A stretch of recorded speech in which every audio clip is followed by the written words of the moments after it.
Bismillah. Bismillah. Bismillahirrahmanirrahim. Assalamualaikum warahmatullahi ta'ala wabarakatuh. Sebelum kita mulakan kita punya majlis ilmu pada pagi ini, marilah sama-sama kita membukanya dengan membaca Ummul Kitab Al-Fatihah. A'udzubillahi minasyaitonirrajim. Bismillahirrahmanirrahim. Alhamdulillahirabbil alamin, arrahmanirrahim, maliki yaumiddin, iyyaka na'budu wa iyyaka nasta'in. Ihdinas siratal mustaqim, siratal ladzina an'amta 'alaihim ghairil maghdubi 'alaihim waladdallin. Amin. Alhamdulillahi rabbil alamin, wassalatu wassalamu ala asyrafil anbiya'i wal mursalin wa ala alihi wa sahbihi ajma'in. Qala rabbi shrah li sadri wa yassir li amri wahlul 'uqdatam min lisani yafqahu qawli. Ba'da a'udzu billahi minasyaitonir rajim. Bismillahirrahmanirrahim. Qul in kuntum tuhibbunallaha fattabi'uni yuhibbukumullah wa yaghfir lakum dzunubakum wallahu ghafurur rahim. Sadaqallahul azim. Pertamanya terima kasih diucapkan kepada Puan Pengurusi Majlis dan kepada Datin Zurina dan juga kepada AJK yang bertungkul lumus pada pagi ini menjayakan program kita. Rupanya dah berada di siri yang kelima. Rasa baru bermula, dah 5 dah kita, alhamdulillah. Semuanya dengan izin Allah Subhanahu Wa Taala. Dan tidak lupa juga saya ucapkan tahniah kepada datin-datin, puan-puan, bonda-bonda yang dapat hadir pada hari ini.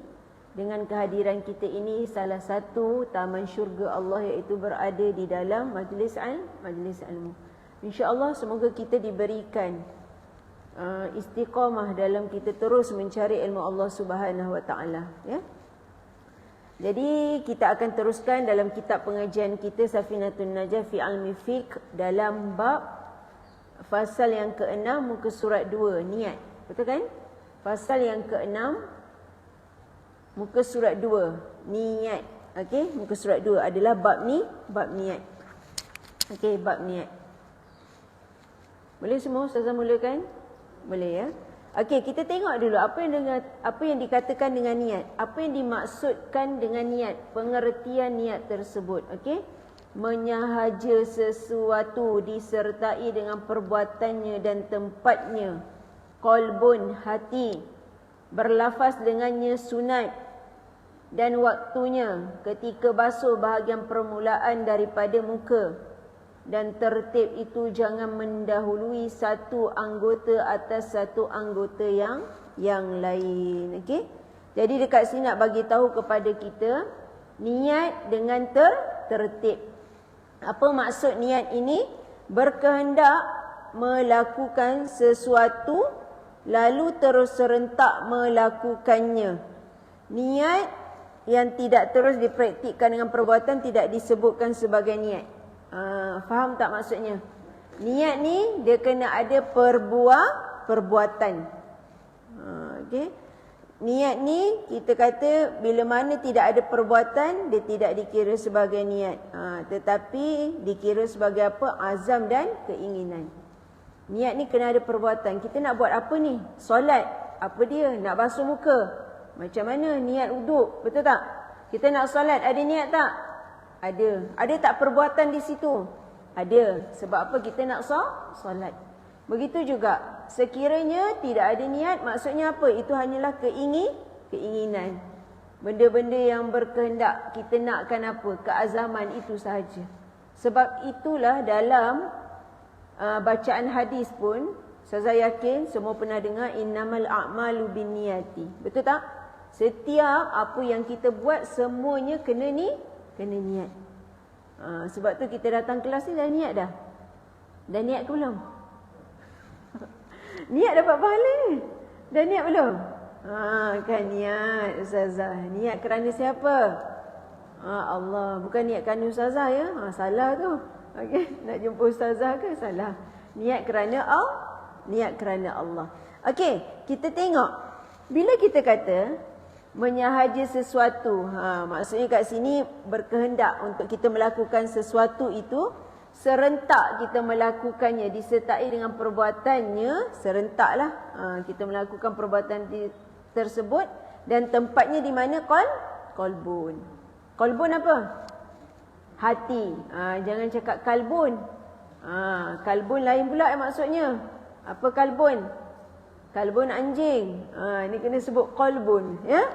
Kalau kita sebut kalbun, kalbun. Kang yang tahu bahasa Arab, disebutnya kita apa? Benda tu salah lah. Disebutnya qalbun, huruf qaf, bukan kaf. Okey? Dekat situ. Okey? Betul tak benda? Benda tu qaf. Okey? Qaf yang ada titik dua tu. Bukannya kaf. Kaf kalbun. Kalbun tu anjing. Qalbun tu hati. Jadi niat ni kena bermula daripada hati, dalam. Seperti yang mana yang kita baca, lintasan hati dikira tak? Dikira sebagai niat juga. Jadi bila kita angkat takbiratul ihram, betul tak? Kita nak angkat takbiratul ihram. Sebelum tu kita dah niat. Ya? Sebelum tu kita dah niat. Masalah. Ustazah buat live, ada yang cakap dah ni suara tak dengar. Pelik juga. Okey. Jadi dekat sini bila kita kata niat dalam hati, waktu bila kita nak berniat kita angkat takbir, betul tak? Waktu kita angkat takbir tu maksudnya kita dah masukkan niat kita. Allah, kita dah angkat dah sahaja. Dalam hatilah ni. Dalam hati. Apa dia? Usolli fardhu zuhri. Ini Ustazah baca teranglah. Usolli fardhu zuhri arba'a rakaat ada nilai ta'ala. Okey, Allahu akbar terus. Lintasan hati saja aku solat fardhu zuhur 4 rakaat kerana Allah Taala. Terus je angkat takbir terus. Okey, keyakinan. Sebab tu dalam bab niat ini kita nak buat sesuatu perbuatan kena ada niat kita. Baru jelas apa yang kita nak buat. Begitu juga dalam perbuatan-perbuatan kita yang lain. Mana-mana nak datang kelas lillahi ta'ala, bukan datang nak berborak ke, bukan datang ya Allah lamanya tak jumpa, betul juga tu. Betul tak? Kita nak jumpa sahabat-sahabat ni. Tapi yang pertama adalah kerana Allah. Jika kita buat sesuatu itu kerana Allah, pastilah fokus kita itu lebih tepat. Okey? Yang seterusnya berlafaz dengannya sunat. Okey? Mentalafuz maksudnya apa? Lafazkannya itu adalah sunat. Kita lafazkan dengan apa? Lidah kita. Ya, melafazkannya dengan lidah kita. Kita lafazkanlah. Lafaz talafuz sunat.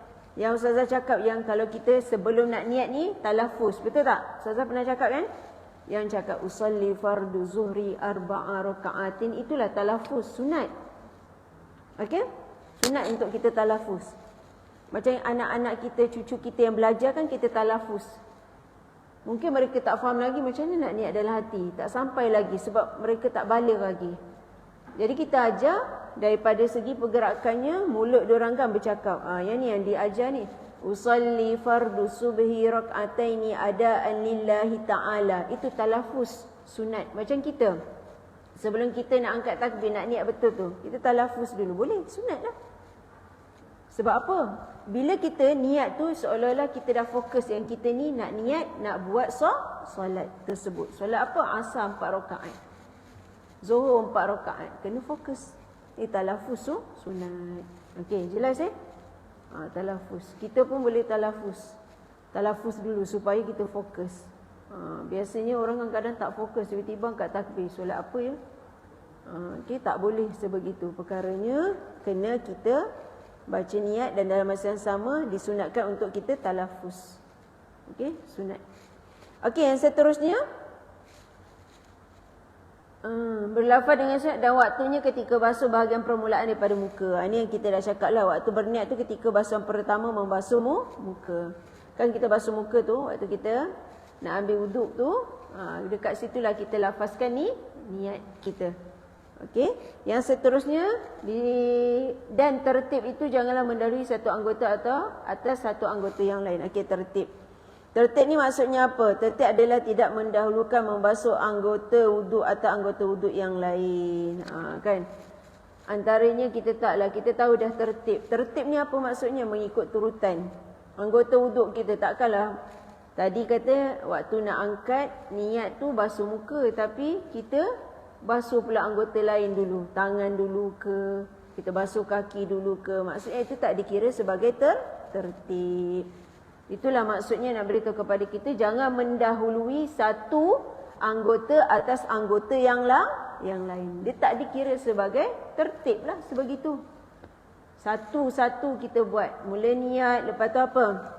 Basuh muka, lepas basuh muka basuh tangan hingga ke siku, lepas tu sapu sedikit air di kepala. Seterusnya basuh kedua belah kaki hingga buku lali, dan juga last sekali tertib. Ni fardu untuk 6 perkara. Sebenarnya inilah yang kita wajib buatnya. Yang lain-lain tu sunat. Okey, yang lain-lain tu sunat. Okey, boleh semua? Boleh? Fokus tak? Fokus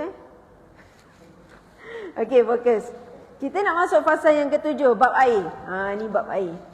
Seronok ni bab air ni. Okey, bab air. Okey, kita masuk bab air. Fasa yang ketujuh, air yang sedikit dan yang banyak. Apa yang dimaksudkan dengan air yang sedikit dan banyak? Okey, kita dah habis dah. Kita dah habis fasa yang kita kata nak ambil wuduk. Cara nak mengambil wuduk dekat mana. Lepas dengan niat dengan tertib. Ni nak bagi tahu tentang bab air. Bab air. Bab air ni bukan nampak kat sini macam ustazah sikitnya bab air ni. Pembahagian air. Dia tak tulis dalam tu, tetapi adanya pembahagian air di sini. Okey, pertama, yang sedikit itu yang kurang daripada 2 kolah. Jadi dekat sini nak bagi tahu kepada kita, air ni pembahagian air terbahagi kepada 2. Pertama, air yang sedikit, dan yang kedua air yang banyak. Sedikit dan banyak air. Okey? Dekat buku tu ada tulis kan, air yang sedikit dan air yang banyak. Okey. Air sedikit adalah air yang kurang daripada 2 kolah. Okey. Air yang sedikit. Kejap ya. Okey. Air yang sedikit adalah air yang kurang daripada 2 kolah. Okey, 2 kolah bersamaan berapa kalau kita sekarang ni? Siapa rumah dia ada kolah? Orang dulu ada kan? Kita sekarang ada apa? Kolam renang. Betul juga kan? Okey. Nak bagi tahu 2 kolah. Ukuran 2 kolah. Kalau ikut dalam, sekejap ya. Okey. 2 kolah ni kalau ikut mazhab Syafi'i, dalam bab kuantiti air tu sekitar, ni ukuran isi padu dia antara 192 liter hingga 270 liter. Itu ukuran dia. Okey, 2 kolah bersamaan. Kalau kita kata diguna pakai sekitar 216. Kalau Malaysia diguna pakai 216 liter. 216 liter. Itu ukuran dia punya padu dia lah. Isi padu air tu. Dalam tu 216 liter. Yelah kita ni kalau ikutkan, kalau tengok secara mutlaknya, air ni dulu kalau kita ada dekat rumah kita kolah yang biasa tu, ketinggian dia tu, ketinggian cuba kalau kita kata yang 4 segi tu 60 darab 60 cm. Macam tu je lah. Dia tak adalah besar sangat, tak adalah kecil sangat. 60 isi padu dia. Dia punya panjang, darat lebar, darat kedalaman. Maksudnya lebih kurang 2 kaki. Okey. Panjang, darat lebar, darat kedalaman. Dapatlah isi padu. Okey. 2 kaki. Maksudnya taklah besar sangat. Dikira sebagai kolah, 2 kolah. Kalau kita 216 liter lah. Okey. Tapi sekarang ni kita senang ada air paip kan. Kalau kolah kat masjid tu dah besar, itu boleh lah. Kita tengok itu memang sememangnya boleh lah. Apa dia benda? Betul. Tin minyak tu. Ya, tin minyak. Dulu diorang buat ukur tin minyak tu kan. Betul? Tin minyak tu 2. Tin minyak tu dikira lah. Sekarang ni kita dulu kira dan tin minyak lah orang dulu. Dia punya tu 1 tin. 1 tin tu. Okey? Tapi sekarang ni bonda, orang dulu mungkin orang dulu dalam keadaan kita kata ada kolah tetapi bukanlah yang besar yang kita kata ada orang yang besar, ada orang yang biasa. Tapi ukuran dia tu, ukurannya taklah besar sangat. Kalau 1 tin tu tak besar pun, tinggi macam biasa je. Macam dulu orang buat kuih kapit tu kan, yang letak dalam biskut ke apa, yang letak dalam tin tu kan. Itulah istilahnya. Macam tu. Taklah besar pun. Okey, tapi nak bagi tahu kepada kita, inilah keadaan airnya bersamaan berapa? 216 liter. Okey? 2 kolah. Ni 2 kolah bersamaan 216 liter. Okey. Kenapa kepentingan ukuran kolah ni kenapa sebenarnya? Untuk apa? Untuk apa? Kenapa kena kira?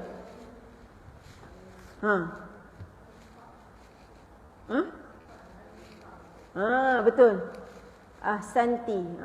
Sebab apa penting untuk kita tahu ukuran status air tersebut adalah air mutlak. Kita nak tahu ni, nak ambil air sembahyang kenalah guna air mutlak. Air mutlak ni air apa? Air yang suci, lagi menyucikan. Suci lagi menyucikan. Jadi kalau kita kata, contohlah kita nak cakapnya kan, apabila ni bab hukum, ada najis yang masuk ke dalam air tersebut, ya, dalam kolah tersebut. Kalau kurang daripada 2 kolah, jadi apa? Air mutan najis.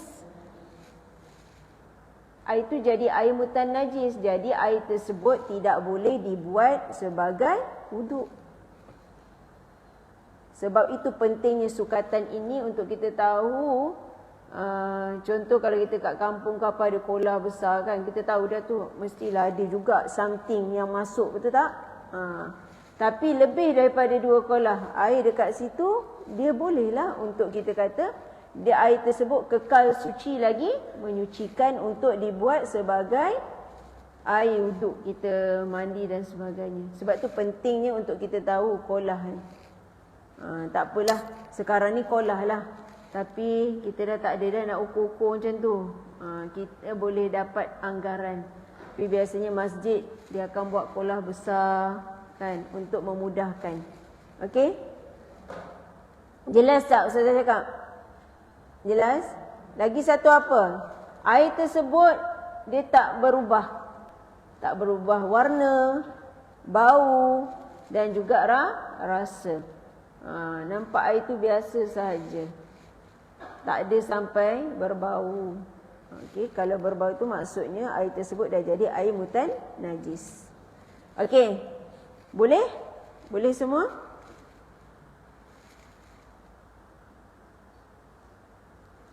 Okey, ni banyaklah dia punya penjelasan dia. 216 liter. Okey. Yang penting kita tahulah. Jadi bila kita kata air yang sedikit tu macam mana pula? Yang sedikit tu kurang daripada 2 kolah. Dan yang banyak itu 2 kolah dan seterusnya. Kurang daripada 2 kolah yang sedikit. Yang banyak maksudnya 2 kolah dan 3, 4, 5 seterusnya.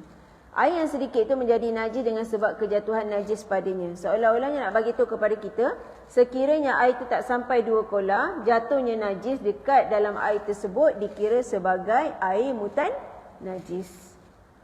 Okey? Itu yang kena tahu. Sekalipun dia tiada berubah.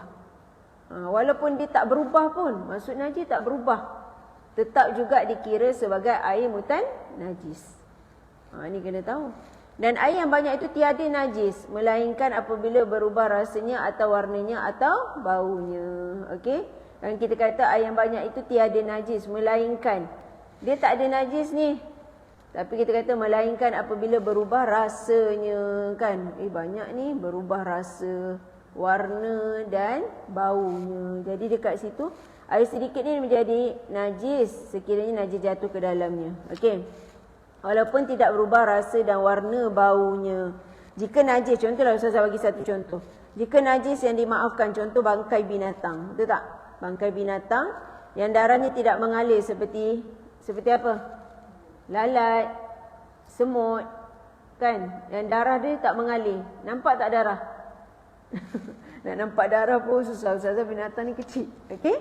Jadi dekat situ air itu tidak menjadi najis. Walau bagaimanapun jika diletakkan dengan sengaja, air itu menjadi najis. Jangan main-mainlah pasal bab najis ni. Sebab benda najis ni benda yang kotor. Benda yang tak elok dan sebagainya. Okey? Antara yang dimaafkan apa dia? Najis yang tidak dapat dilihat padanya. Contohnya apa? Lalat kan. Lalat kan hinggap ke air kan. Seolah-olah nampak macam nampak tak nampak je lah. Dia buat apa ke air tu kan. Kita nampak ke najis yang dia nak keluarkan? Tak nampak. Okey. Jadi dekat sini dia dimaafkan disebabkan najis tersebut bukanlah najis berat. Okey? Bukannya najis berat. Okey.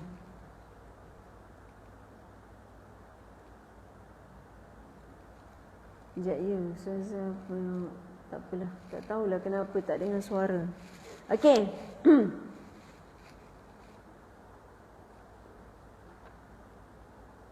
Kenapa kita kata bangkai ikan tak najis?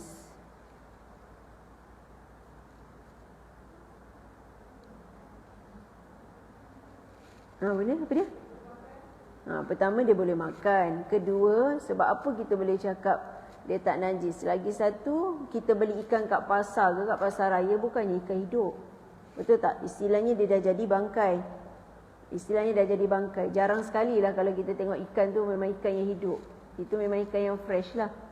Kan? Kadang-kadang kita tanya kenapa ikan ni boleh jadi bangkai kan? Bangkai tu sebab apa? Sebab istilahnya dia mati. Dia mati dekat situ. Jadi dia halal untuk dimakan. Kalau bangkai yang lain tu kita tahulah. Okey? Okey, jelas ya? Okey, apa lagi yang Ustazah nak cakap tentang najis-najis yang dimaafkan? Siapa boleh bagi tu Ustazah? Apa dia najis-najis yang dimaafkan? Apa dia najis-najis yang dimaafkan? Pertama, najis yang tidak dapat dilihat. Penglihatan sederhana seperti darah yang sedikit dan percikan air kencing. Melainkan percikan air kencing tu, ini percikan. Bukan kita kata air kencing yang keluar banyak tu. Ini percikan, tak nampak. Okey, di situ najis tersebut dimaafkan. Okey, darah yang sedikit. Okey, najis tersebut dimaafkan. Hanya boleh kita terus, kita kata apa? Basuh saja, boleh terus melakukan solat tersebut dan sebagainya. Okey, darah, jerawat. Kadang-kadang kat muka kita ada jerawat, lepas tu tertekan ke ataupun apa lagi? Geram-geram ke, pegang-pegang, terkeluar darah ke. Jadi dekat situ dimaafkan juga darah bisul, darah kudis ataupun kita kata kurap. Okey, nanah ni dalam kuantiti yang kita kata sedikit lah. Bukannya kuantiti yang sampai kena buat operation tu lain. Okey, faham Kalau operation tu dia maksudnya besar lah tu. Ni yang kecil. Okey, darah binatang yang tidak mengalir, yang tidak mengalir darahnya seperti apa? Lalat, semut, kan? Diorang pula ada binatang ni ada darah, tetapi darahnya tidak mengalir. Apa lagi? Tu yang dekat atas kepala tu. Kutu. Ada ada tak darah? Adalah. Kalau kita tinas dia tu keluar darah tu kan. Tapi darah dia tak mengalir, betul tak? Jadi di situ dikira sebagai darah binatang yang tidak mengalir darahnya. Okey. Yang seterusnya, apa lagi? Apa lagi binatang tak mengalir darah dia? Agas, pepijat. Pepijat ni yang dekat macam yang kalau contoh kayu-kayu lama-lama tilam-tilam tu Itu. Pepijat. Okey, yang seterusnya nombor 4.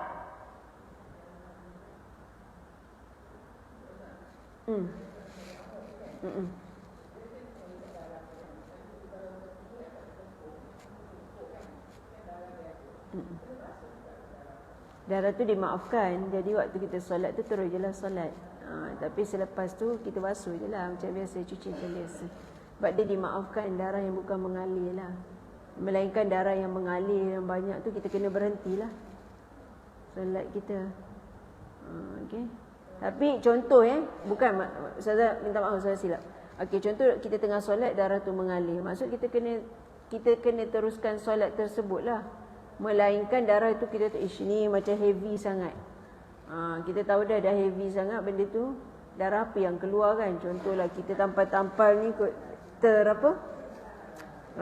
dia terlari ke apa-apa, rupanya darah tu keluar banyak. Jadi kat situ kenalah sebagai sebab kita tahu benda tu adalah najis.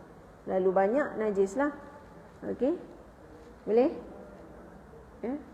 Sebab tu kita kena tahu. Kadang-kadang kita ni tahu binatang, betul kita tahu binatang, tapi tak tahu istilahnya binatang yang darahnya mengalir dengan darahnya tak mengalir.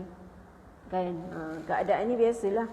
Kita tahu yang mengalir kita ni ialah nak belajar sains tak dalam ustazah kan. Serangga ya. Dia istilahnya macam serangga lah kan, benda-benda yang kecil lah. Benda-benda yang kecil. Okay? Yang dalam kitab ni dia jelaskan lagi supaya orang boleh nampak lah kan. Okey. Boleh semua? Itu antara najis yang dimaafkan. Apa lagi Apalah, nanti kita akan jumpalah. Okey, ada satu permasalahan sebelum saya masuk lagi lah. Ni yang ada kucing kan. Biasalah kadang-kadang kita ni ada kucing, lepas tu lepas kat luar, kadang-kadang kita pun tak tahu dia makan apa kan. Contohlah tiba-tiba kita nampak Masya Allah dia makan bangkai. Contohlah kucing kan, kita tak tahu. Kemudian dia menjilat pula dalam dia punya bekas makanan dia sebelum dia pergi. Maka kalau kita tahu air tersebut dia jadi mutan najis tau, sebab dia telah makan benda-benda yang najis. Sebab tu jangan kita kata air yang dia minum tu dia jadi bekas tersebut adalah mutan najis. Nampak nak diberitahu kepada kita dalam bab fiqh ni bukan manusia je yang kena jaga. Binatang pun yang kita jaga tu pun kita kena tahu. Sekiranya kita nampak ni, dia cerita ni sekiranya kita nampak binatang tersebut, kita tiba-tiba keluar daripada rumah kita, halaman kita, tengok dia tengah jilat ke, dia tengah tengah makan bangkai. Contoh lepas tu dia pula pergi minum dekat tempat bekas dia tu. Biasalah kita ada letak bekas ke dan sebagainya. Dekat situ air tersebut dia jadi mutan najis. Okay, contoh. Tiba-tiba dia jilat pula dekat air dalam kita punya tempat kolah ke apa ke. Itu pun kena tahu juga. Tersebut juga sebagai air mutan najis. Walaupun bukan najis tu masuk ke dalam tu, tetapi ada yang membawanya. Okey? Kenapa dia kata mutan najis? Sebab mulut dia tu tadi telah makan benda yang najis. Lepas tu boleh jadi mulut kucing tu suci, tapi sebab dia makan ataupun dia minum tu menjilat air tadi pun jadi mutan najis. Okay, senangnya nak bagi tahu kepada kita, benda yang dibawa itu adalah najis, apa yang dibuat di sekeliling tu boleh jadi sebagai najis. Okey. Ni kucing. Kucing pun sama ya Ustazah. Yalah, kena jagalah. Kadang kita kan, kucing kita tiba-tiba dia minum air kolah kita ke kan, terlalu haus ke kan. Dia dah terlalu haus. Betul ada. Kejap benda nak tanya.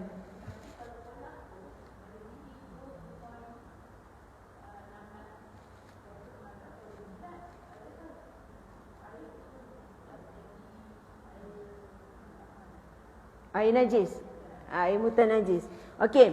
Pertama kita kena tahulah. Pertamanya nak bagi tahu kepada kita, sekiranya air tersebut lebih daripada 2 kolah, 3 kolah, kan 4 kolah, kita kata air tersebut ada masuki najis. Dia tak najis, melainkan ada bau, warna dan juga rasa. Faham Melainkan ada bau, warna dan juga rasa. Seolah-olah air tersebut dia jadi tak elok lah. Kan? Air tersebut jadi tak elok. Walaupun lebih. Tadi kan kita dah bahaskan tentang bab air kan. Walaupun dia banyak, tetapi sekiranya ada bau, warna dan juga rasa, dikira sebagai air tersebut air hutan najis. Nampak bau tu, bau ni macam bau teruk sangat kan? Tiba ada bangkai kucing dalam kolah tu. Kita tak tahu. Dan air tu memang tercemar lah. Bila tercemar dikira sebagai hutan najis. Walaupun air tu banyak dan sebagainya. Tetapi najis yang masuk tadi, sebab tu kita istilahkan tadi ada najis yang dimaafkan. Contoh najis yang kecil kan. Kadang-kadang taik cicak ke dan sebagainya. Taik cicak masuk ke dalam kolah yang kita kata lebih daripada 2 kolah dan seterusnya. Ada tak bau, warna dan juga rasa? Tak ada. Tak ada, boleh buat ambil air semayang dan benda yang lain. Tapi air yang sedikit for sure lah. Maksudnya najis dikira sebagai mutan najis. Okey, boleh benda? Boleh puan? Okey. Tadi saya cakap pasal apa? Kucing kan? Macam tu lah. Istilahnya kucing lah ni. Kucing je lah yang ada kat rumah kita yang kadang tak ada air dekat paip kita. Kadang-kadang dia nampak air, dia jilat-jilat kan. Tapi benda yang dia bawa itu adalah najis. Okey, dah habis bab tersebut. Okey. Air yang sedikit dan air yang banyak. Boleh jelas tak air yang sedikit dan air yang banyak ni? Air apa semua?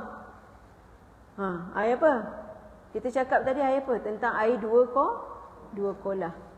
Okey. Maksudnya di sini air yang sedikit itu kurang daripada 2 kolah. Air yang banyak itu 2 kolah dan seterusnya. Highlightkan 2 kolah tu. Bagi nampak sikit kat buku tu 2 kolah. Ni bila buka rumah baca air yang sedikit, air yang banyak. Apa ni Tak tahu. Tulislah 2 kolah dekat situ. Okey.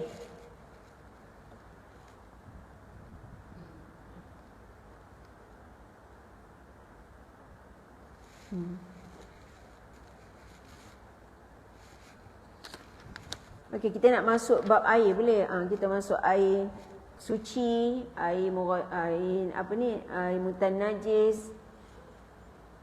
Boleh semua? Air musyammas, air mustakmal. Okey, boleh? Bersedia?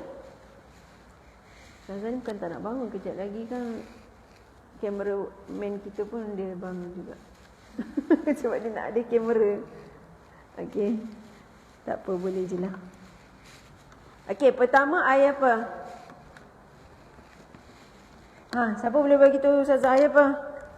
Air yang suci lagi menyucikan, air mutlak. Okey, sebelum tu pembahagian air ada berapa? Ada berapa? 4. Betul. Jangan takut, saya tak makan orang lah.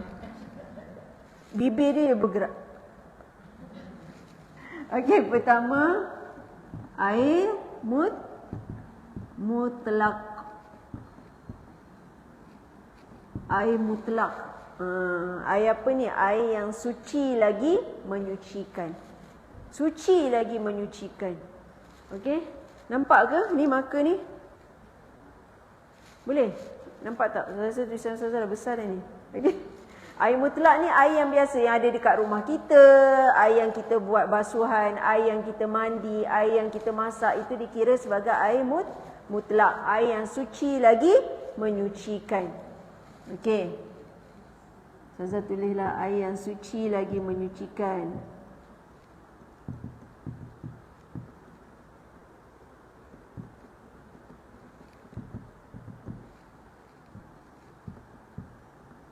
Ada seorang anak murid Ustazah sambil Ustazah tulislah. Dia cakap apa? Ustazah, macam mana Ustazah? Saya tak pandai lah tulis Jawi Ustazah.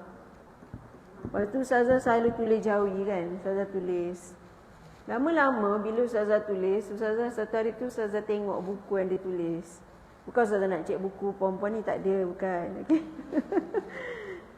Lepas tu dia cakap dengan Ustazah, dia kata, Ustazah, Alhamdulillah dia kata, semenjak saya belajar ni, dia kata saya dapatlah tulis. Walaupun mula-mula tu nak tulis tu kena scene tu ada 3 rumah, kadang-kadang mula-mula jadi 2 dia kata.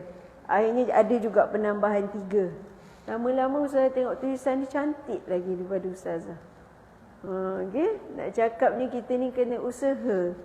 Tak apalah, yang penting kita faham apa yang kita tulis. Dia kalau tak faham tu masalah juga. Nak baca macam mana. Okey, ni air mutlak. Air yang suci lagi menyucikan. Yang kedua air apa? Air mutan najis. Tadi yang kita cakap lah.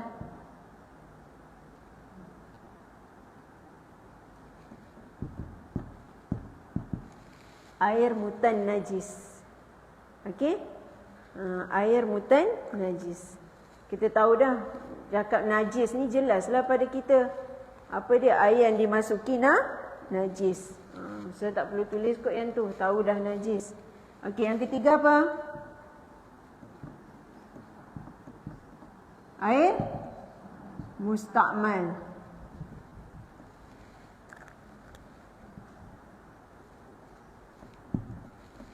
Macam ni nak cakap air mustakmal ni? Apa yang kita nak cakap air mustakmal?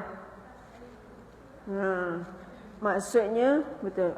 Air, contohlah kita kata, istilahnya kadang-kadang ada yang orang ambil tak cukup dua kolah. Contohlah dalam baldi yang kecil ke tak cukup 2 kolah. Dia jadi air mustakmal lah kat situ. Tak boleh kita gunakan. Okey? Walaupun contoh daripada air paip, lepas tu kaki tu kita basuh yang kat dalam. Mentah-mentah ada cebok kan?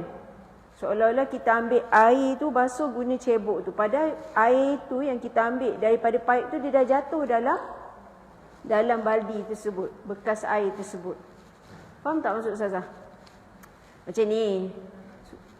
Kita ada baldi kecil. Kita kan tadah. Dan masa yang sama kita ambil air semayang tu bukan melalui baldi. Kita ambil daripada paip.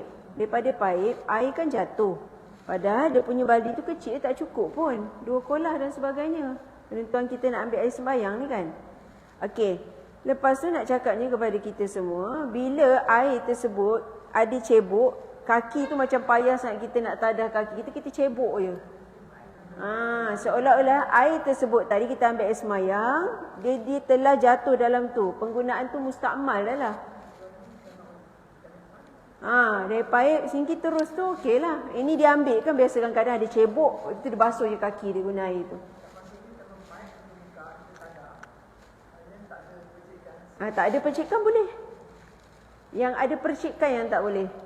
Tapi for sure lah kita ambil air semayang, kalau kita nak cakap percikan ni memang macam kita kata macam istilahnya kita boleh dimaafkan sebab kita tak nampak pun percikan tu. Tapi kalau boleh keadaannya macam mana, sebab itulah biarlah air tu mengalir. Daripada paip tu terus mengalir. Okey, melainkan kita ambil air semayang yang dalam kolah tu kan. Kolah pun kadang-kadang ada paip dekat tepi tu. Okey. Jelas Jelas. Okey, air mustakmal. Lagi yang seterusnya air apa? Musyammas. Air yang terdedah pada pancaran matahari. Kita dah tak terdedah dah. Orang dulu terdedah air. Betul tak? Mana ada tutup. Kita sekarang tu hitam pun dah tak nampak dah kat mana. Okey, maksudnya yang tangki air tu kan. Yang terdedah. Nanti akan dibahaskan. Air musyammas ni air terdedah di pancaran matahari. Sebab apa? Cuba tengok. Musyammas. Betul tak? Apa asal musyammas? Syamsun, betul tak? Syamsun. Syamsun matahari kan? Air musyammas, air yang terdedah pada pancaran matahari. Musyammas. Ustazah tulis baris. Mustakmal. Mutan najis. Mutlak. Bodoh-bodoh semua belajar bahasa Arab tu. Sebab apa? Kita ada tak sebut air yang suci lagi menyucikan. Kita sebut air mutlak ke air yang suci lagi menyucikan? Air mutlak kan?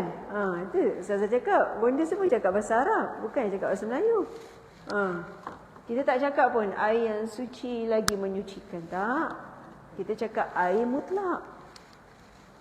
Okey? Okey. Dekat sini kita tengok satu persatu. Kita akan tengok satu persatu hari ini. Air yang suci dan menyucikan. Pertama, air apa air yang suci lagi menyucikan? Air mutlak.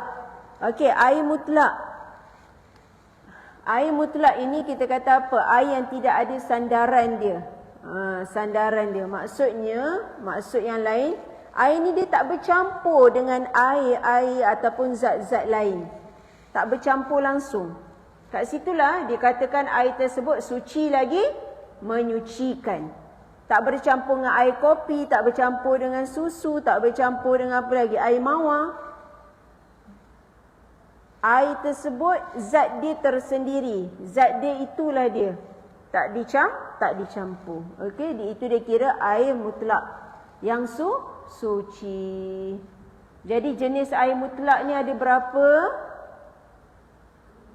7. Masya-Allah. Ahsanti. Siapa nama bunda puan? Nuraini. Ahsanti Nuraini. Saya kata bagus Nuraini. Ahsanti. Ahsanti. Okey, ada 7. Kalau kita tanya pembahagian. Ini pembahagian air ya, puan-puan. Ini pembahagian air. Ada berapa pembahagian air? Ada 4.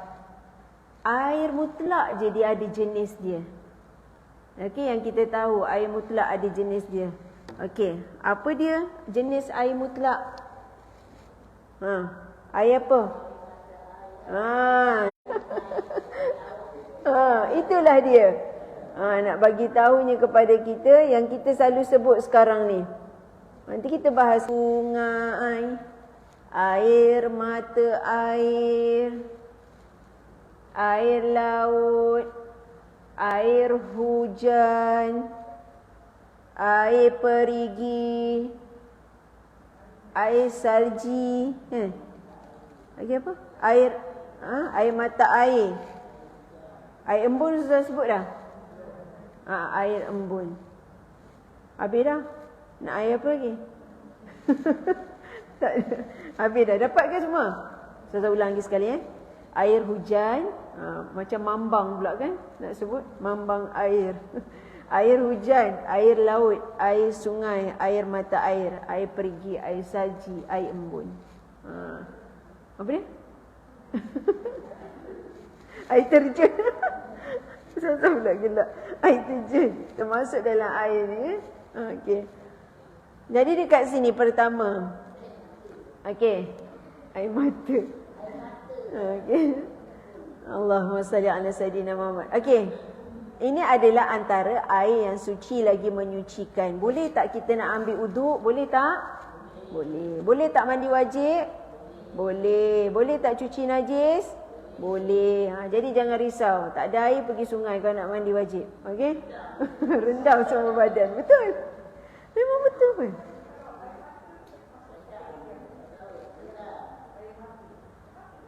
Okey. Kalau kita nak sebut air mata ni bukan untuk bersuci. Sasa pun tak pasti kategori apa ni. Kategori apa air mata? Kan? Air mata betul, saya tak pasti. Wallahu alam. Sebab yang kita ni dikira bersuci kan. Sebab benda tu bukan dikira sebagai bersuci Okey, air hujan. Kita masuk air hujan ni air yang turun daripada langit. Bersih tak? Bersih. Sebab daripada atas. Walaupun kalau belajar sains nampak benda tu air yang kita kata apa? Yang berkumpul kan. Yang naik-naik ke atas tu dia turun. Okey. Tapi itu nak katakan inilah kekuasaan Allah yang turun. Jadi air hujan boleh tak kita tadah? Boleh tak kita nak buat bersuci? Boleh tak nak mandi? Boleh. Jadi rupanya anak-anak kita dulu mandi air hujan tu bersih sebenarnya. Bukan tak bersih. Biasa mak-mak ni mandi air hujan pergi mandi semula. Sebenarnya tak perlu pun. Sebab dia air yang suci. Okey. Okey, itu kita cakap air hujan. Air yang kedua air laut. Air laut ni masin ke? Masin. Okey, kalau kita kata air masin daripada lautan kan. Air yang kita kata suci air laut ni walaupun dalam keadaan masin. Walaupun dalam keadaan kita kata dalam tersebut banyak bangkai.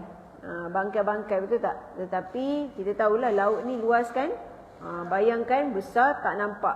Walaupun dalam istilahnya bila kata kita titik satu ni titik nila kat dalam laut tersebut tak nampak pun bagaimana ilmu kita. Ilmu Allah ni sangat luas. Kita letak nila setitik, nampak tak perubahan pada laut? Tak nampak. Jadi Allah nak bagi tahu kepada kita betapa banyaknya ilmu Allah yang kita belajar, makin lama kita tak tahu, makin lama banyak lagi benda-benda lain yang kita kena tahu. Okey. Yang seterusnya air sungai. Air sungai ni air apa? Tawar ke masin? Tawar lah. Dia mengalir kan? Air sungai mengalir. Kalau kita letak batu-batu lah, barulah. Kita letak batu pun dia terus mengalir. Yang tu kita nak buat sempadan lah, mengalir. Okay. Air mata air. Air mata air, air yang keluar daripada celah. Kita kata bukit, apa lagi? Yang keluar daripada tanah. Yang air yang biasa orang ambil tu kan, daripada itu kan air mata air lah tu kan. Yang kadang dekat tepi-tepi celah bukit tu yang keluar tu. Menghala ke belah mana, banyak lah rasa kalau bukit-bukit ni yang pernah ambil air tu. Okey. Air perigi yang digali daripada sumber bawah tanah. Orang dulu buat perigi, ambil air, simpan air dalam perigi. Kan orang sekarang tak ada dah. Tak ada dah, ustazah dah ada tong air dah masing-masing. Okey. Air salji ataupun air ais. Salji ataupun ais. Okey.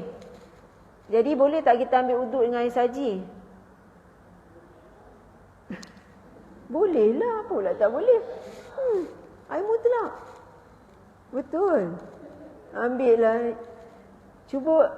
Tak, bukan. Ustazah nak bagi benda-benda gambaran. Benda-benda yang suka, benda-benda yang Allah bagi nikmat rezeki yang kadang fly luar negara kan. Kadang-kadang kita memang fikir rumit. Kita sebab kita berada dekat Malaysia, insya-Allah benda tu tak berlaku. Benda tu kita boleh cari. Kita pergi negara luar, kadang-kadang ada tempat yang susah kita nak ambil uduk. Nak masuk bilik air pun masya-Allah susah ni. Jadi apa yang ada ketika itu, waktu itu, inilah gunanya kita belajar fiqh. Air saji tak pernah-pernah mak ambil guna air saji ni. Air macam mana nak ambil? Boleh. Air tu, saji tu ambil, sapu dekat muka. Mengalirkan macam tu basuh. Okey. Macam biasa je. Ustazah nak buat sampai 3 kali ke sejuknya lah ustazah. Sekali pun sudah boleh untuk kita menyucikan kita punya anggota wuduk kita. Menyucikan. Dah suci lah maksudnya. Sebab air saji suci. Apa lagi Bab air. Lagi satu senang. Bawa lah botol spray. Kalau tak nak guna air pun bawa lah kan. Letak air dalam tu. Spray tu yang mengalir ya.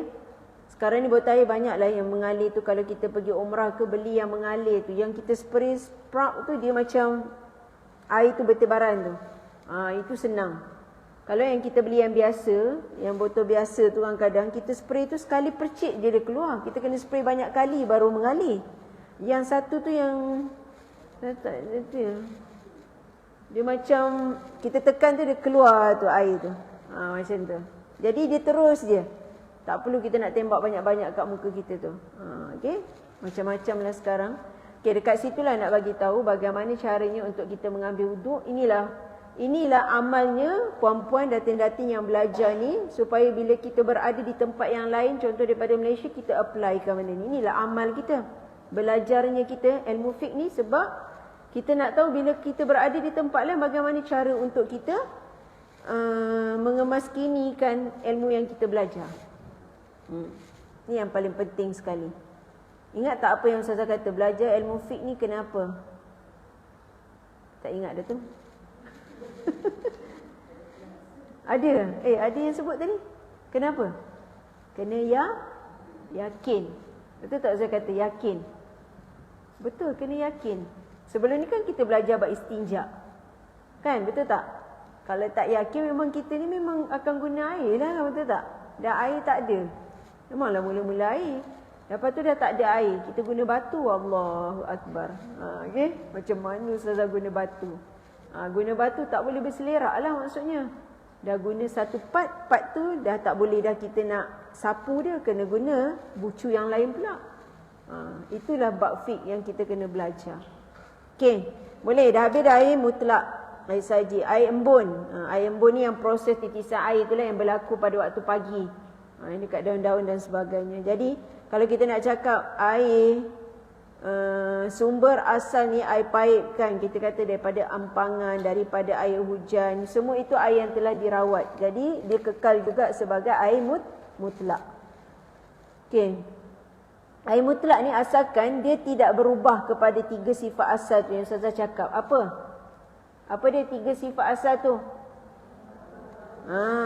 Warna, bau dan juga rasa. Okey, Ustazah ulang soalan Ustazah. Air tu banyak berubah, kita kata apa? Berubah bau, warna dan juga rasa. Air tersebut jadi apa? Mutanajjis. Masya Allah, semua faham, tabarakallah.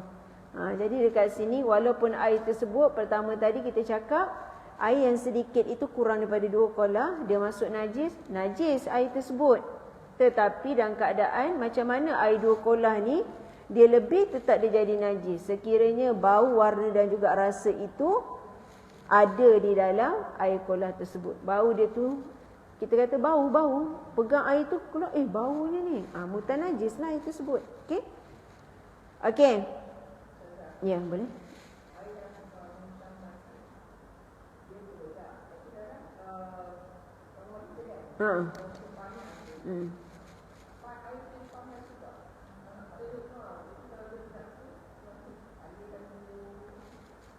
Okey. Macam mana kan? Okey. Dia macam ni.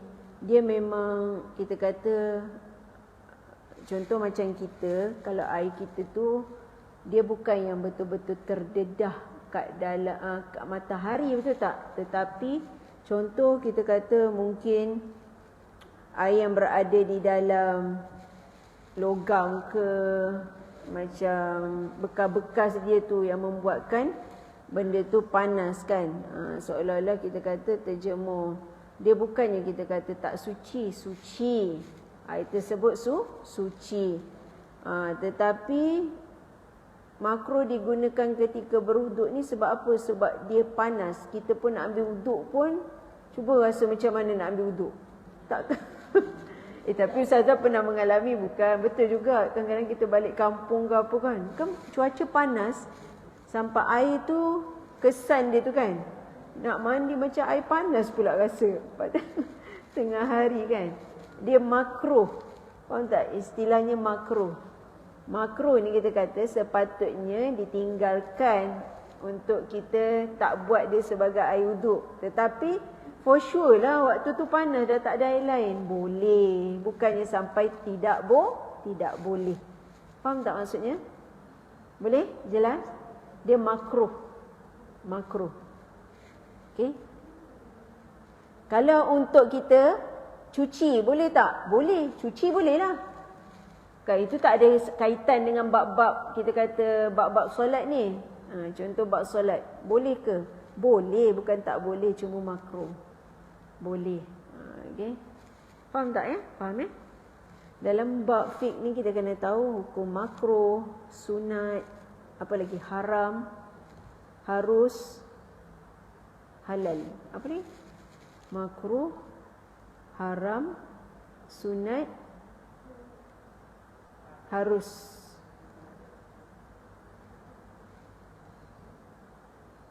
Nanti. Dah 4.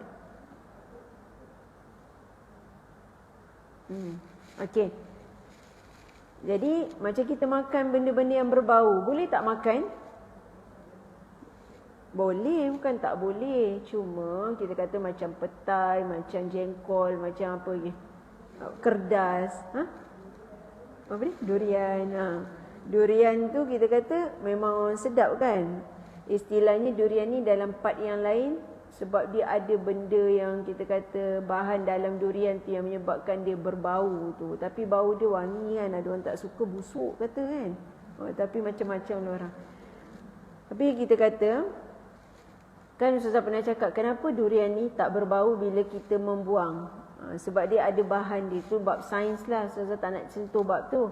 Cuma nak bagi tahu benda-benda yang makruh ni bila kita makan kadang-kadang ada juga kesan pada diri kita kan. Benda-benda yang suka makan macam petai, ya Allah sedapnya petai kan. Makan sebiji-sebiji tu. Contoh, licin kata, satu papan tu dia seorang. Okey. Kalau masak ke apa, ada orang dia tak boleh makan. Kita kata apa, makan yang dia kena bakar ataupun apa, buat jeruk. Ada yang macam tu. Ada orang dia nak makan terus yang macam hijau-hijau tu kan. Masing-masing lah. Okey. Boleh tak makan? Boleh.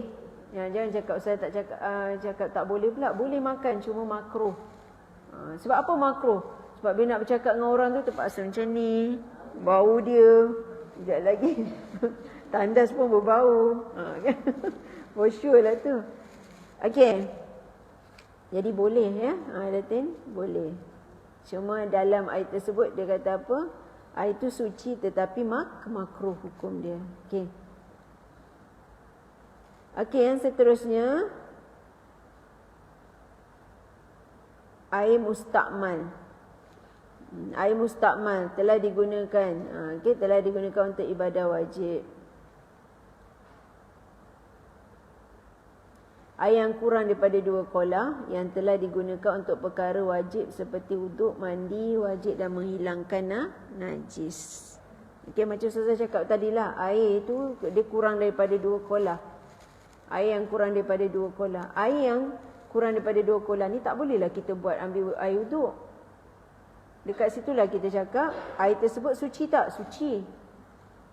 Tetapi tidak menyucikan. Menyucikan maksudnya apa? Seolah-olah antaranya bila mana air tersebut kita guna lepas tu jatuh pula dalam tu. Dia tak jadi suci dah lah. Air mustakmal. Kita dah guna air tu digunakan lagi. Tak suci. Suci tetapi tidak menyucikan. Air itu asalnya suci tetapi tidak menyucikan sebab apa? Jatuhnya air yang lain pada air tersebut. Sebab itu diistilahkan tetapi tidak menyucikan. Boleh faham tak? Okay. Ya.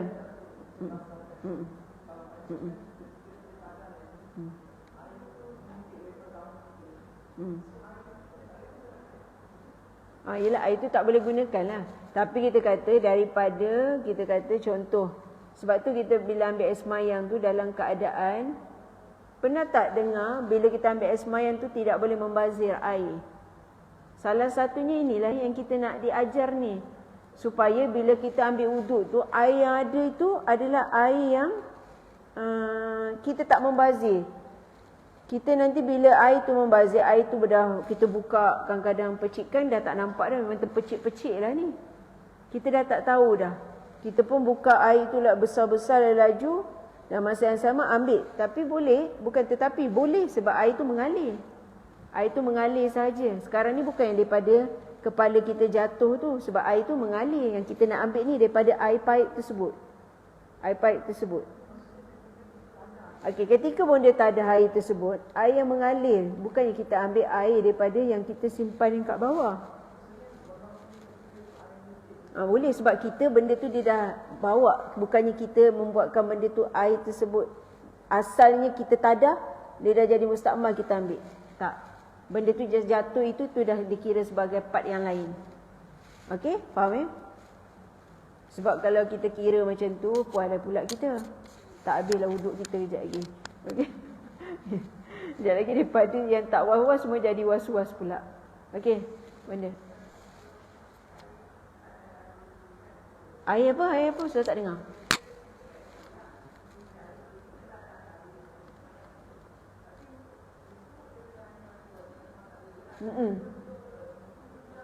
Boleh? Yang lain boleh. Untuk kita buat ibadah. Ibadah yang kita kata melibatkan kepada ambil wuduk, mandi wajib, untuk kita apa tadi, yang bersuci yang lain kan. Tak boleh lah. Boleh basuh baju ke, nak buat apa ke, boleh. Yang lain tu boleh.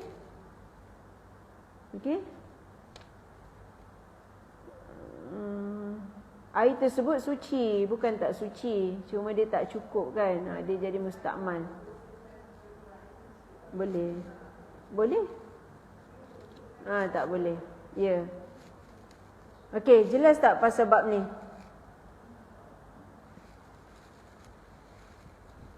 Okey. Air apa lagi tadi saya kata? Air mutanajis. Air mutanajis ni jelaslah.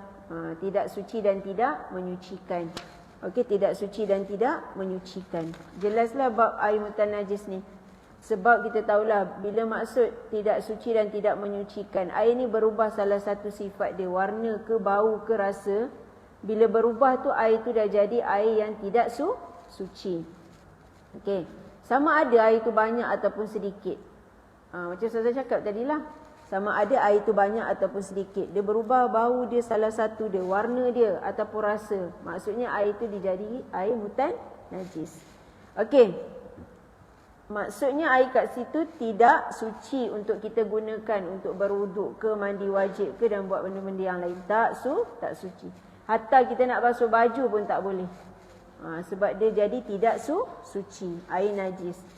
Okey.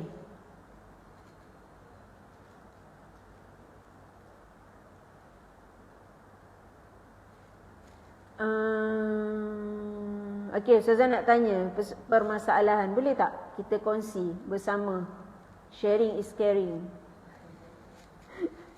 Okey, contohlah air perigi. Kan dalam perigi. Air perigi ni bukan kita tutup dia, betul tak? Air perigi kan terbuka. Kadang-kadang ada daun-daun kering masuk kan. Benda-benda yang lain masuk yang kita kata berubah. Dia punya warna, bau atau rasa. Disebabkan gugur dengan sendiri. Jadi air tersebut suci ataupun tidak suci? Okey. Okey, Asanti pandai pun dia jawab. Okey, tapi yang kedua betul, pertama lebih daripada 2 kolah. Tapi kita katakan tadi sudah cakap dia punya air berubah warna. Kan berubah. Kan bila masuk kan berubah air dan perigi. Tapi dia suci. Sebab apa kita kata dia suci? Bukan kita yang letakkan benda tu. Ya. Benda tu mendatang. Benda tu mendatang kan? Tak kalau kita saja nak letak. Kalau saja kita letak, perkara tersebut tidak suci lah. Okey? Okey, tak suci lah berubah warna tu. Tapi contoh air perigi tu memang asalnya dia terbuka. Masuk pula kayu-kayu ke apa, berubah pula air kan. Air perigi benda-benda tengok bukanlah warna putih macam air pahit, betul atau tidak? Kan kadang-kadang ada bau tak? Bau, ada juga bau kadang-kadang walaupun tak kuat mana ada juga. Jadi dekat situ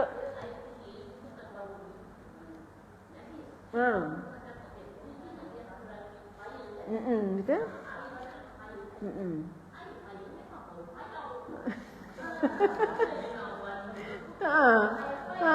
Itulah.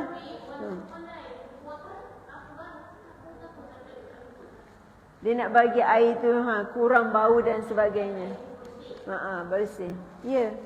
Sebab itu dalam bab fiqh dia masuk air perigi, air mutlak. Air yang suci. Walaupun air tersebut, kan sudah cakap tadi air tersebut bau, air tersebut dalam keadaan warna dia pun berubah. Tapi bukanlah kita yang meletakkan benda tu. Dia datang, turun. Melainkan kita yang pergi letak. Itu dah tak boleh lah. Walaupun air tersebut banyak. Macam kita cakap tadi tu lah istilahnya. Okey? Ni nak bagi tahu. Okey.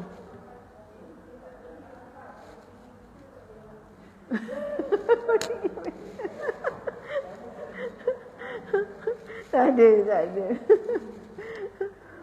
Ni air yang kita kata memang dia untuk memang ada benda tu ada yang kita buatkan yang asalnya. Okey? Apa tadi puan cakap apa?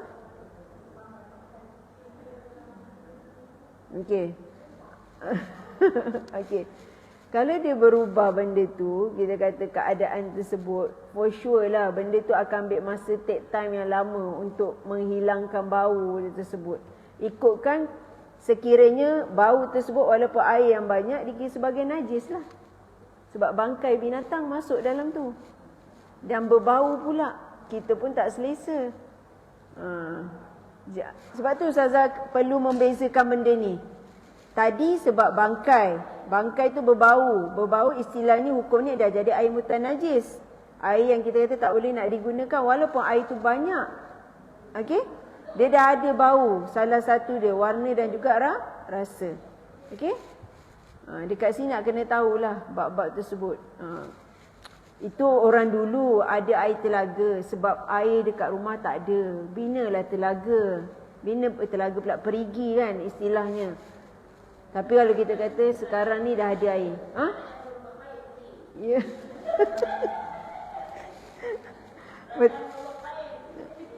Sekarang ni sampai orang boleh membazir air pula. Sebab kalau buka paip tu Ustazah tengok, buka tu memang buka apa orang kata? Sebesar-besarnya.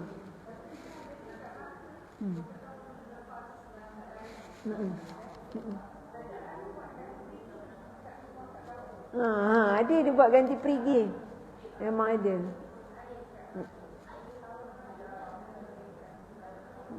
Ada krisis air kan. Itu salah satulah caranya kan untuk ada air tu. Tapi bagi Ustazah lah, kita yang berada ni, kita yang belajar ilmu agama, bagi Ustazah yang nak ambil air sembahyang, tolong perhatikan, buka air tu sekadar keperluan kita. Kita ambil air wuduk pun, apa yang ada tu taklah terlalu banyak mencukupi pada anggota tubuh badan kita. Sebab tu kita tak boleh membazir. Perkara membazir ni amalan syaitan. Sebab kita tahu bil elektrik pula, bil air pun boleh naik juga. Walaupun tak banyak mana. Tapi kita lah yang kena jaga. Okey? Okey, habis bab tersebut.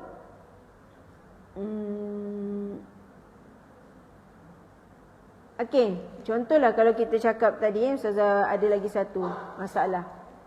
Contohlah benda tu berbau kan, macam Bonda cakap tadi, masuk bangkai najis, bangkai binatang, berbau kan. Lepas tu ditambah, contoh air hujan turun apa semua kan, dah tak berbau dah. Jadi tersebut air dia boleh suci. Sebab dia dah hilang dah bau tersebut. Suci, dia jadi suci. Okey. Tapi tak boleh tahu, contoh kalau kita kata ada najis, kita tak basuh, letak minyak wangi, tak boleh. Dia jadi tetap juga tidak suci.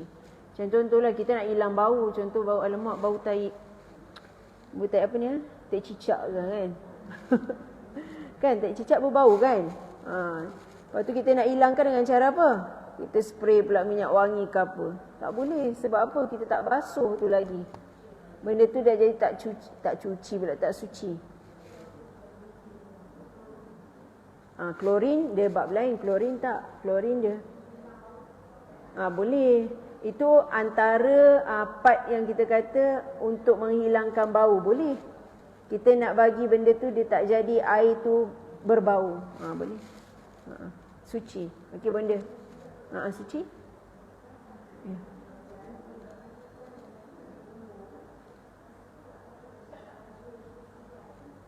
Oh, maksud Bonda nak cakap najis ke tak najis? Tak najis. Tak najis. Air hujan air yang suci. Air mutlak kan? Air mutlak. Kita pun tak tahu air hujan ni datang pada mana. Ikut kajian sains memanglah dia daripada asap-asap kumpul ke atas, dah berat dia turun kan. Tapi air yang datang tu air yang suci, lagi menyucikan. Okey? Okey. Apa yang dibincangkan? Ada yang nak ditanyakan lagi? Okey, habis air. Okey, bab air. Air ada berapa bahagian? 4. Pertama air apa? Mutlak. Kedua? Air mutan najis. Bonda cakap benda lain ni kata mutan najis. Jawa ke?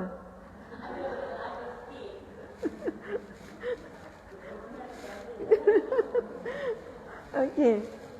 Turunan tadi. Okey. Mutan najis, air mutlak. Lepas tu air apa? Mustakmal. Okey, yang keempat air musyammas. Okey, musyammas. Okey, itu antara yang kita kena tahulah. Dan juga senang je konsep air ni. Jika kita tambah sesuatu dia menyebabkan ada bau, warna dan juga rasa, air itu tak suci. Okey, air itu tak suci. Tambah ni memang air itu dia jadi tak suci. Sebab apa? Kita pula menambah. Tapi air perigi tadi istilahnya benda tu dia jatuh, bukannya orang nak tambah dia. Suci tak? Suci, walaupun dah ada bau, warna dan juga rasa. Okey, habis untuk bab air. Kita masuk sikit lagi boleh tak? Sikit je, awal je kita masuk. Kita masuk fasal 8 boleh? Fasal 8 Pasal 8 kita masuk yang mewajibkan mandi tu. Perkara yang mewajibkan mandi, menyebabkan mandi wajib ada berapa perkara. Ni Ustazah nak tahu ni ada berapa. Perkara yang menyebabkan wajib mandi ada berapa? Ada berapa kat situ? Ada 6. Okey. Pertama, sebab-sebab yang mewajibkan mandi itu yang disebutkan ada 6. Ada 6 perkara. Pertama apa? Memasukkan hak syafah kepala zakar ke dalam farash. Okey. Tapi sebelum kita baca bab tu, kita kena tahulah daripada segi bahasa air ni apa maksudnya, penggunaan hukum hukum air ni macam mana dan sebagainya, perkara mewajibkan mandi. Okey, daripada segi bahasa, mandi ni mengalirkan air pada sesuatu. Sesuatu ni apa? Pada badan kita lah, betul tak? Daripada segi bahasa. Sebab kita yang mandi wajib, mengalirkan air pada sesuatu. Daripada segi syarak, mengalirkan air ke seluruh badan dengan niat tertentu. Syarak ni dia detail sikit. Mengalirkan air tu pada badan kita, mestilah ada niat sebab kita nak mandi wajib. Mandi wajib. Okey. Kita pun yang dah biasa mandi-mandi wajib ni pun, nak tengok sekejap lagi Ustazah tanya. Mesti macam-macam keluar sekejap lagi. Okey. Okey.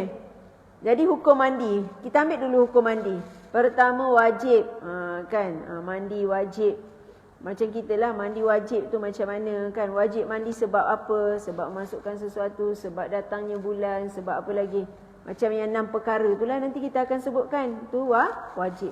Yang kedua sunat. Mandi-mandi sunat. Yang kita selama ni mandi apa?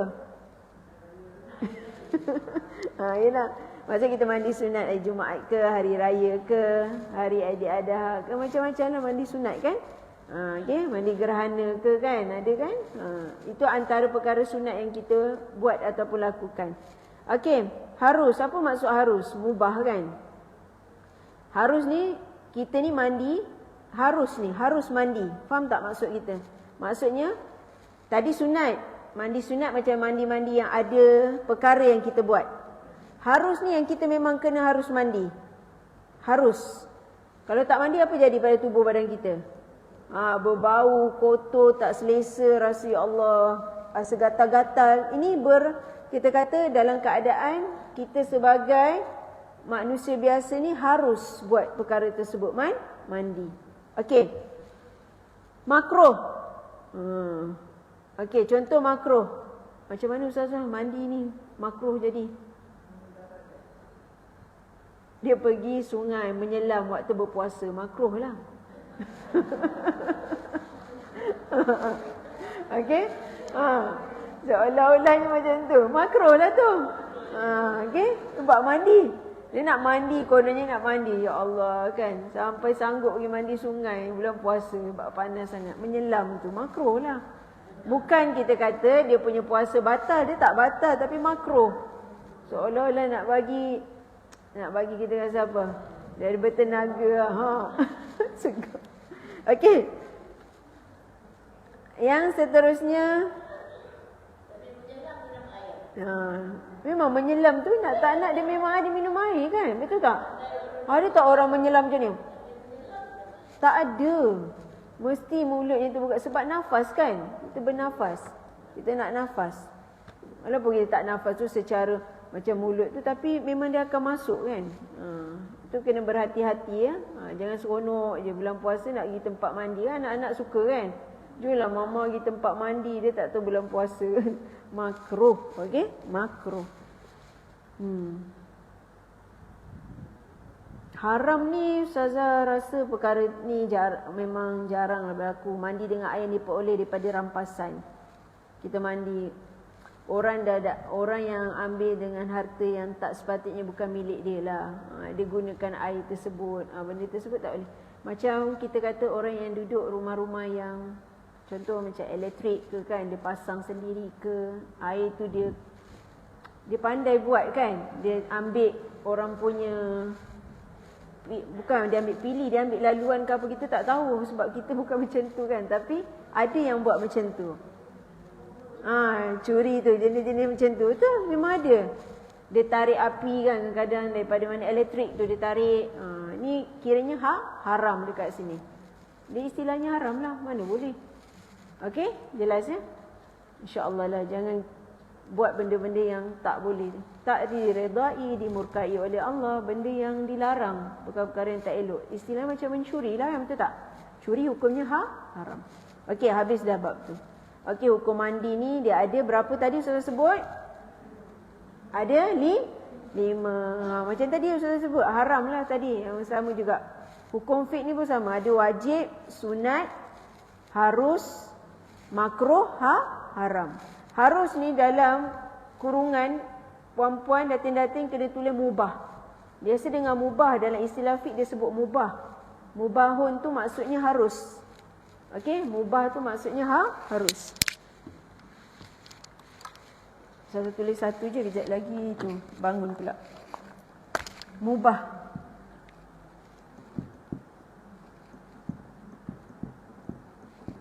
Harus.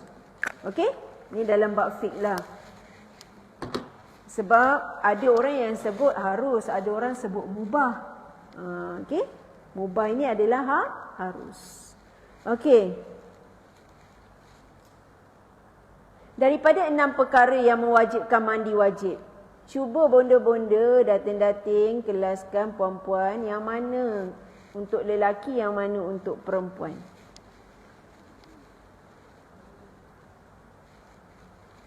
Buat kerja sikit.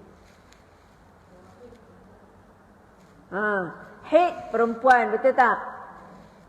Lagi? Nifas perempuan, betul. Lagi apa? Darah keluar anak tu wiladah untuk perempuan. Okey. Yang 3 yang Ustazah kata bukan untuk lelaki, maksudnya wajib untuk lelaki dan perempuan. Minta maaf tadi Ustazah salah.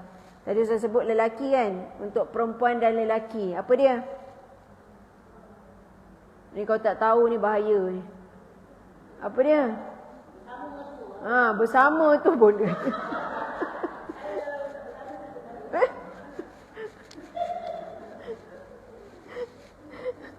Benda ni melawak ni.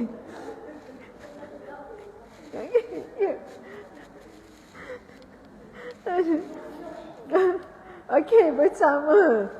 Aduh, ya Allah. Saza pula yang ni. Gelap bonda. Minta maaf ya bonda, kita gurau-gurau je. Okey, 3 yang diwajibkan untuk lelaki dan perempuan ialah pertama jima' lah. Ni hubungan lelaki perempuan ni kan. Jima'. Istilahnya jima'. Kita orang Melayu bersama, betul tak? Sebenarnya perkataan asal kan jamaah. Kan yang dalam cerita apa tu? Jamak. Jamak kan ramai kan. Seolah-olah bila jamak ni ramai tu berhimpun. Macam kita kata ni jima' ni antara lelaki dan perempuan. Yang kedua apa? Mengeluarkan air mani. Lelaki pun ada, perempuan pun ada. Yang seterusnya apa dia? Kematian. Orang lelaki dan juga orang perempuan pastinya akan mati. Okey? Jadi 3 itu adalah untuk perempuan dan 3 yang kita baca tadi adalah untuk lelaki dan perempuan. Kita kelaskan sampai di situ dulu. Boleh ke? Boleh ya? Kita kelaskan. Maksud Ustazah kita kelaskan sampai di situ. Untuk next kelas kita masuk fasa yang ke-8 ni.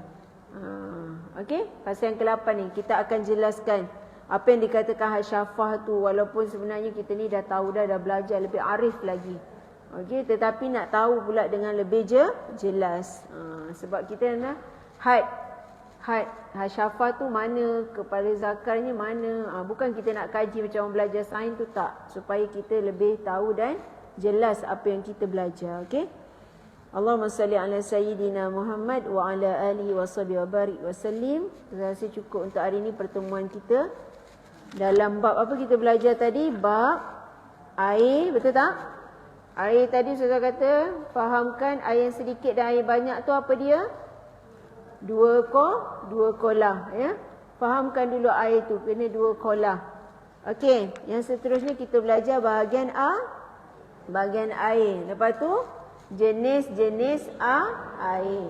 Lepas tu kita belajar apa? Perkara yang mewajibkan, yang menyebabkan mandi wajib. Kita tak masuk lagi, kita baru belajar dia punya maksud dia dan juga pembahagian dia dan hukuman dia. InsyaAllah kita akan sambung lagi pada 2 minggu akan datang fasal yang ke-8. Okey, kita tutup dengan tasbih kafarah dan suratul Asr. Subhanakallahumma bihamdika asyhadu an la ilaha illa anta astaghfiruka wa atubu ilaik. Bismillahirrahmanirrahim. Wal 'asr innal insana lafi khusr illa alladhina amanu wa 'amilus solihat wa tawassaw bil haqqi wa tawassaw bis sabr. Assalamualaikum warahmatullahi taala wabarakatuh.